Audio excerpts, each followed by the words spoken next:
AI, robotics, autonomous vehicles, and machine-run agriculture really scale to the point of replacing most labor, it won't feel like a single event.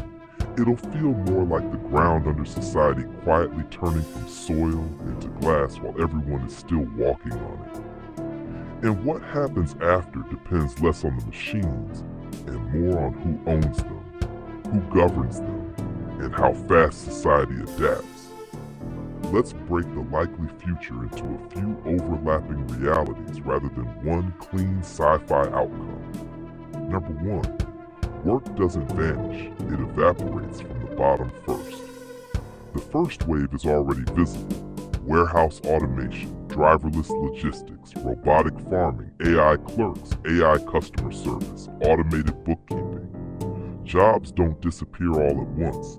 They thin out like a forest losing its underbrush.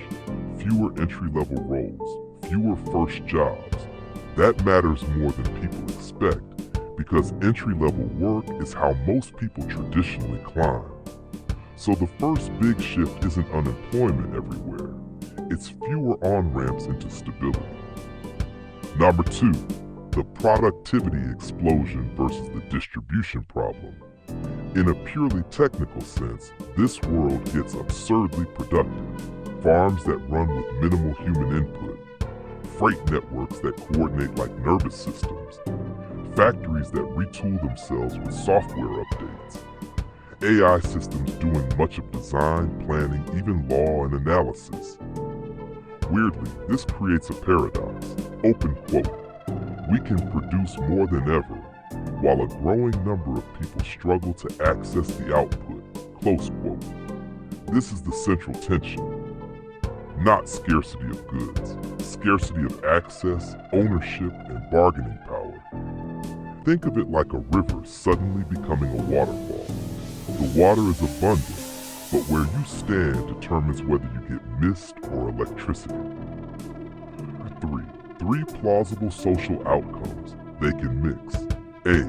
Managed transition, the soft landing. Society deliberately redistributes gains from automation, shorter work weeks, universal basic income or similar systems, public ownership stakes in major automated infrastructure, heavy taxation of capital replacing labor income. In this version, work becomes less about survival and more about identity, creativity, care, exploration. But it requires coordination at a level modern politics often struggles with. B. Concentrated prosperity, the tight funnel. Automation is owned by a relatively small layer, companies, investors, infrastructure controllers. In this scenario, wealth rises dramatically at the top, middle layers shrink, large groups become economically optional to production. Not necessarily dystopian in a dramatic sense, more like a quiet stratification, a world where everything works but fewer people feel they are needed. The unsettling part isn't poverty alone, it's irrelevance as a default condition. Fragmented adaptation, the patchwork world.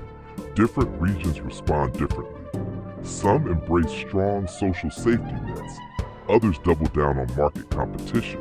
Some regulate AI heavily, others accelerate it aggressively.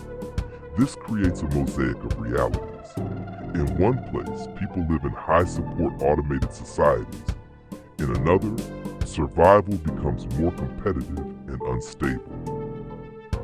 4. The hidden transformation. Meaning, not just money. The deeper shock isn't economic first, it's psychological. For thousands of years, identity has been welded to labor. What do you do? What do you produce? How do you earn your place? If machines take over most production, then society faces a strange question. Open quote. What is a person for when production no longer requires them?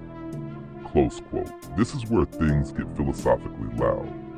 Some people will thrive. Artists, caretakers, explorers, community builders, people who were never well suited to industrial labor anyway. Others will feel unanchored because structure used to come from necessity. Number 5. Agriculture plus autonomy, specifically the quiet revolution. Robotic farming and AI-managed food systems are especially important because they hit the oldest human constraint, food. If that becomes highly automated, food becomes cheaper and more abundant. Land use shifts, rural labor shrinks dramatically. Supply chains become algorithmic rather than human-driven. This reduces one kind of existential risk, scarcity, while increasing another, dependency on systems most people don't understand or control. The real pivot point: ownership of intelligence and machinery.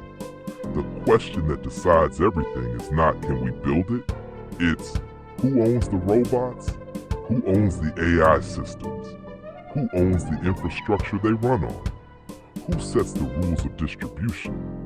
Because automation doesn't automatically create freedom, it can also centralize power extremely efficiently. Machines don't care about hierarchy, but they are very good at executing one. 7. A subtle but important twist. New kinds of work emerge. Even in high automation worlds, new labor forms appear. AI supervision and auditing, human-centered care industry, entertainment and simulated experiences, physical human authenticity services. Yes, oddly enough, governance, policy, and systems design. But here's the catch. These roles may not scale to replace all displaced labor, so the transition is not no work. It's a mismatch between old labor volume and new labor need. Bottom line, if you strip away the noise, the future you're pointing at isn't mainly about robots replacing humans.